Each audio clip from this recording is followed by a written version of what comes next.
Well, Dr. Craig, you received quite a Christmas gift this past Christmas, 2018, when Nicholas Kristof of the New York Times invited you to be interviewed for a Christmas piece. What was the genesis of this entire scenario? Our former executive director of Reasonable Faith, Chris Shannon, was somehow in touch with Nicholas Kristof and put us together. And Kristof sent me a list of questions to which then I could respond in writing. So the interview was not personally conducted. It was a written interview. This allowed me to craft my answers carefully because there was a very severe word limit. In fact, after the interview was initially done, it had to be reduced to just 800 words. And so a lot of the interview was cut out and never published. Nicholas Kristof, Pulitzer Prize-winning author, he seems to be interested in this topic. Yes, he does. He has interviewed a number of prominent Christians, and some of the questions that were not included in the final published version were quite personal. I think that he has a definite personal interest. One of the things that surprised me about the interview, Kevin, however, is the number of misunderstandings that Mr. Kristof exhibited in his questions that he asked. For example, his opening question was, are you actually confident that Jesus was born to a virgin in a manger in Bethlehem? And I was surprised that he would say that Jesus was born in a manger. Jesus was laid in a manger. He was born in a stable. A manger is a food trough. Mm-hmm. But Jesus wasn't born in a manger. Mm-hmm. He was born in a stable, and then Mary laid him in a manger as a kind of little crib because she didn't have one, of course. But that he would ask, was Jesus born in a manger? I thought that was odd. And then he went on to say, well, what about the three wise men? And again, I was struck, well, the Bible doesn't say that there were three wise men. It just says that wise men came from the east and visited him. So again, he was under the sort of popular misimpression that the Bible teaches that there were three wise men. And then later on, he says to me, how do you account for contradictions in the Bible? And I'm quoting now, one gospel says that Judas hanged himself, another that he was swallowed into the earth.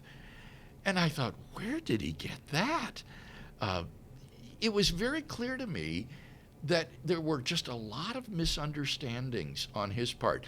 And when I corrected these in the interview, then they got eliminated in the published version, so that those elements were expunged. But the initial interview, I think at least, did show that this highly intelligent person has quite a number of popular misunderstandings of what the Christianity actually holds. Were you surprised at the title of this interview? Yeah, this is the thing that troubled me the most about the interview, actually. Which, by the way, was, Professor, was Jesus really born to a virgin? Yeah.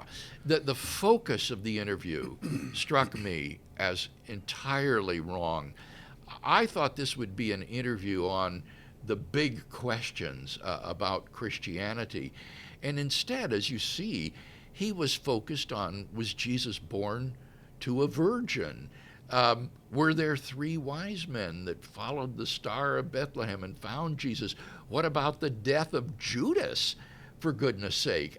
I thought, why is he focusing on these trivialities? So in my response, in the original interview, I said, the questions you and I have been discussing so far, Nick, are for the most part peripheral matters. What really matters are questions like, does God exist? Are there objective moral values? Was Jesus truly God and truly man? How do his death on a Roman cross serve to overcome our moral wrongdoing and estrangement for God?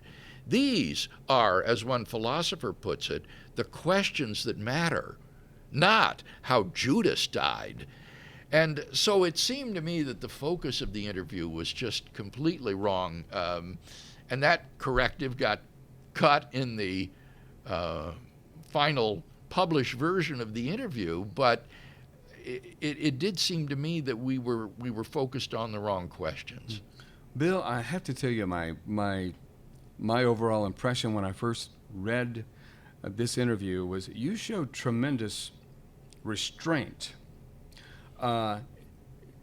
in order to not be led astray by how Judas died and things like that, because our tendency is to, oh, I can explain that. Yeah. And, I was in the 7th grade when I learned that how Judas died is not a contradiction, and that, his body may have fallen. The rope, after he hanged himself, broke, and he ended up on the rocks below, and his guts spilled out. And so, those are the two accounts. You put them together, and you get a fuller version of what is going on and what happened. But you wouldn't allow yourself to be led down that. Right.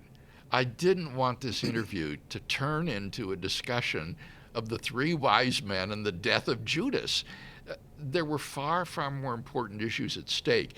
Here's another example, Kevin, of that restraint that again got cut from the published interview. He says near the end, I've been tormenting you with tough questions.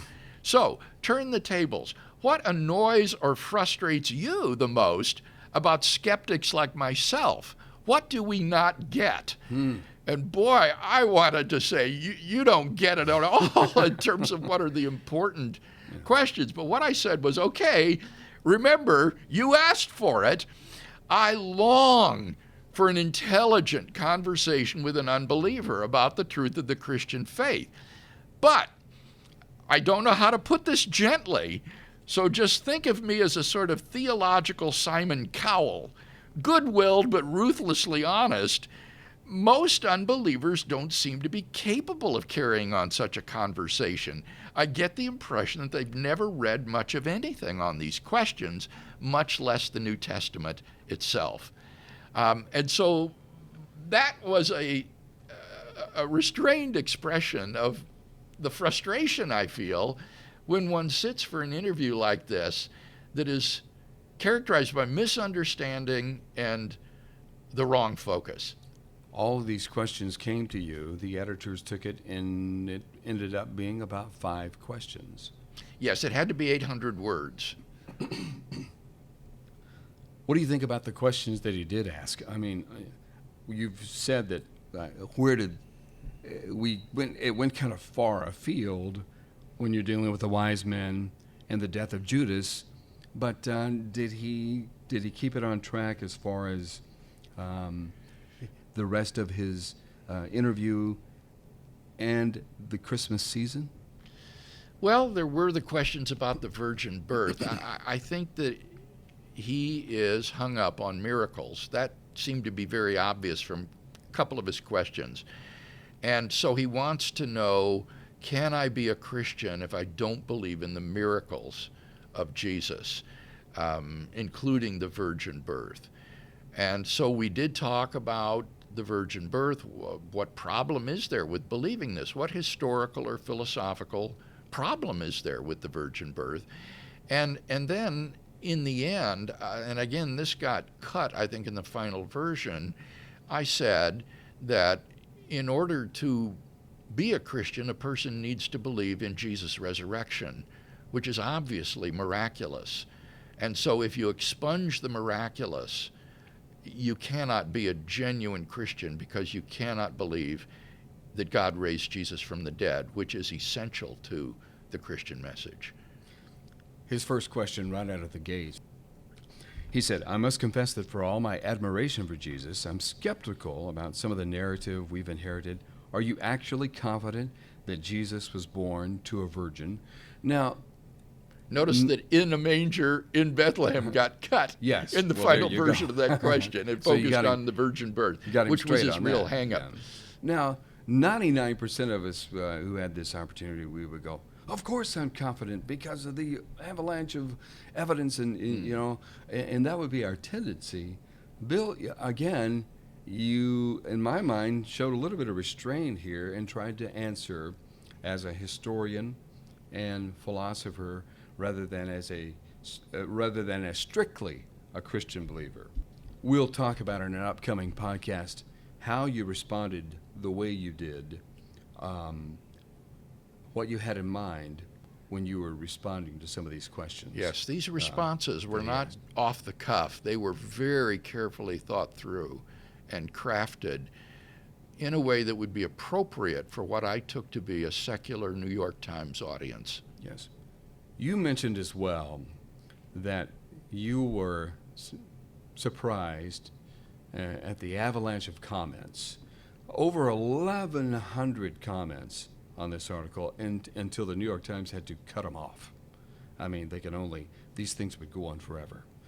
But you were flooded with response. We'll look at some of the responses later.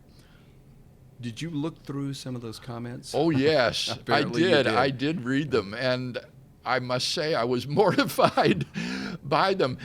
I hear from folks, Kevin, that I get a lot of nasty things said about me on the internet and Facebook and so forth, but I'm largely blissfully unaware of this because I don't browse the internet. I don't look up my name on the internet and see what people are saying, and so I'm largely ignorant of this. But these comments on the interview brought me face to face with the ugliness and the vitriol and the ignorance, frankly, of so many secularists that I was pretty appalled by this. It shook me to see how hated I am and how they accuse me of being a bad man. Well, Bill, on a personal note, I have to wade through these personal attacks against you and against Reasonable Faith in order to prepare for these podcasts, and I literally have to stand up, go outside, and just get some fresh air for some time because the hate and the personal attacks, and it's very telling because if you want to criticize someone, criticize their view and offer your view and back it up. Yeah. But that's not what we find very often, and we just find we find personal attacks. We would all do well not to go through those because it can be very disheartening and make you feel bad. At the same time, we would want to know what valid criticisms there are. Of course. You know. The difficulty that I had in reading the comments was that they were just based on ignorance. Ignorance not only of Christian scholarship, but ignorance of scholarship in general.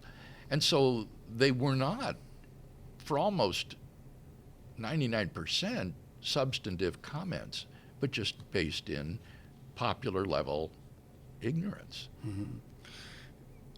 Seems that Nick really wants to embrace Jesus. He just doesn't want to embrace the miracle stories. I do think that he has a definite spiritual side to his personality and wants to have a religious belief, perhaps even to be called a Christian. But as you say, for him, miracles are a major stumbling block that he finds it difficult to get past. Yeah.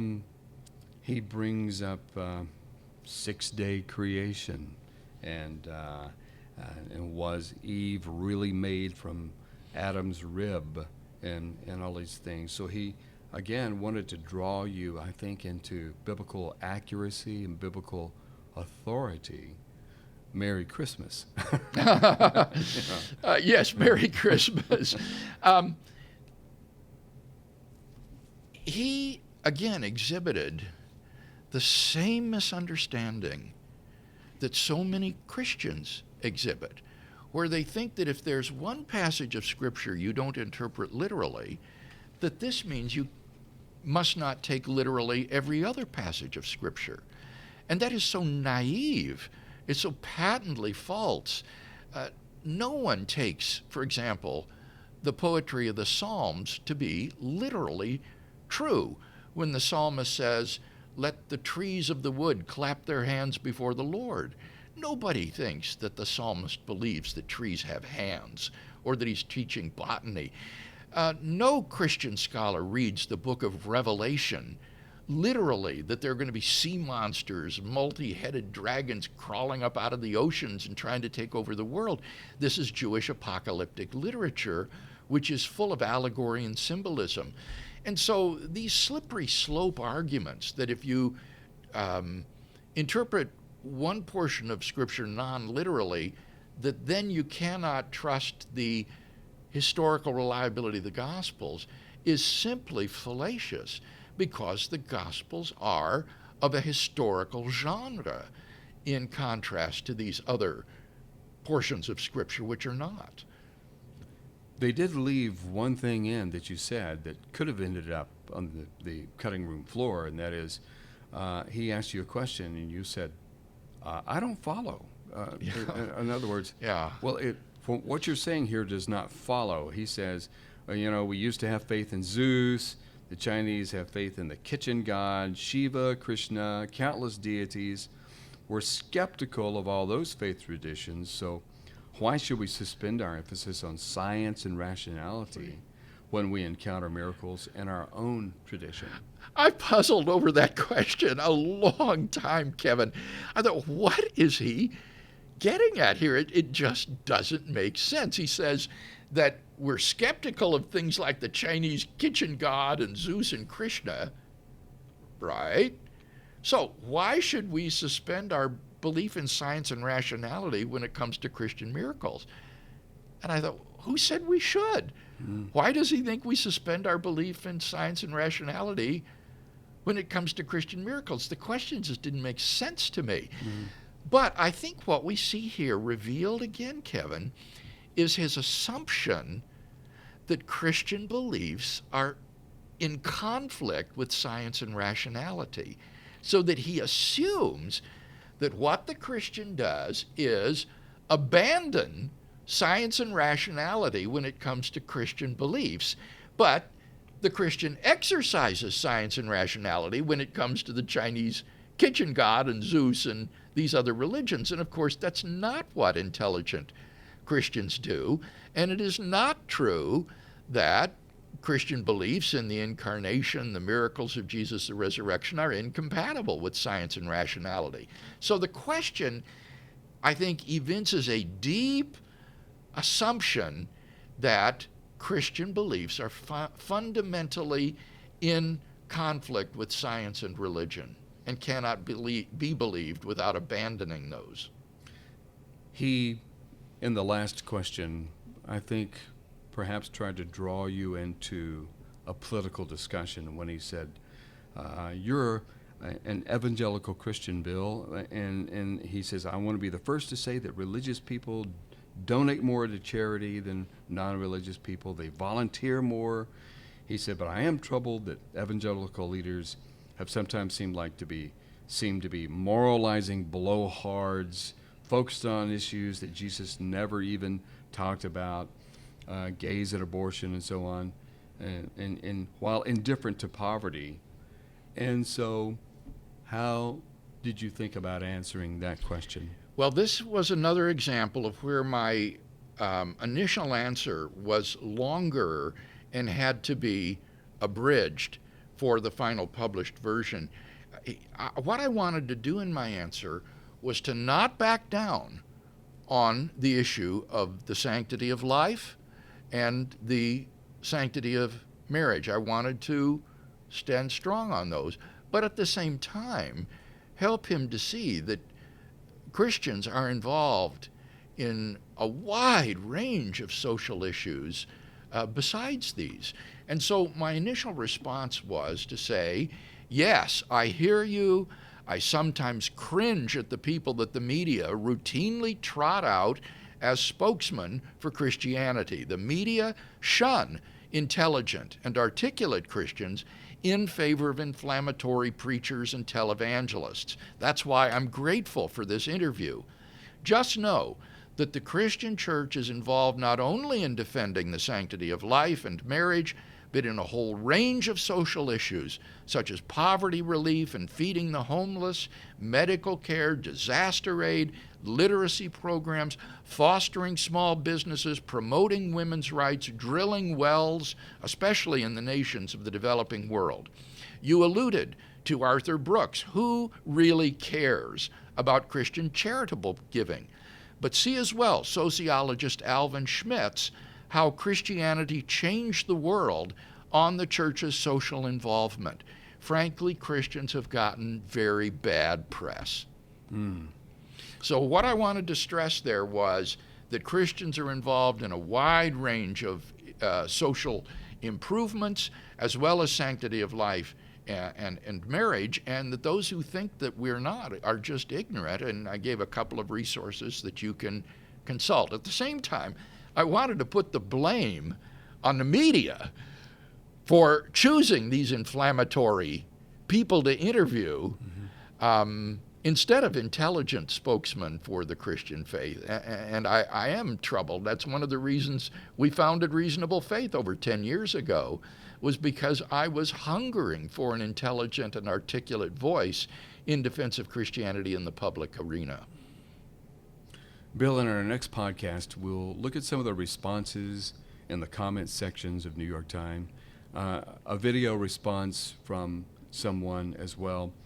But as we wrap up, I'm curious as to where you think being interviewed in so prominent a publication as the New York Times, what kind of doors might that open for Reasonable Faith and for you? I don't know, Kevin. After doing it and seeing the comments from the people so angry and vitriolic, I thought to myself, was this really worth doing? Did it really make any difference at all? But my hope and prayer is that it did make a difference in the hearts and minds of some people, and that one shouldn't think that the angry and hateful comments necessarily represent the universal reaction to the interview. So I'm hopeful that it could lead to further exposure in the media, perhaps other venues or interviews, and that the Lord will use this in the defense and proclamation of the gospel.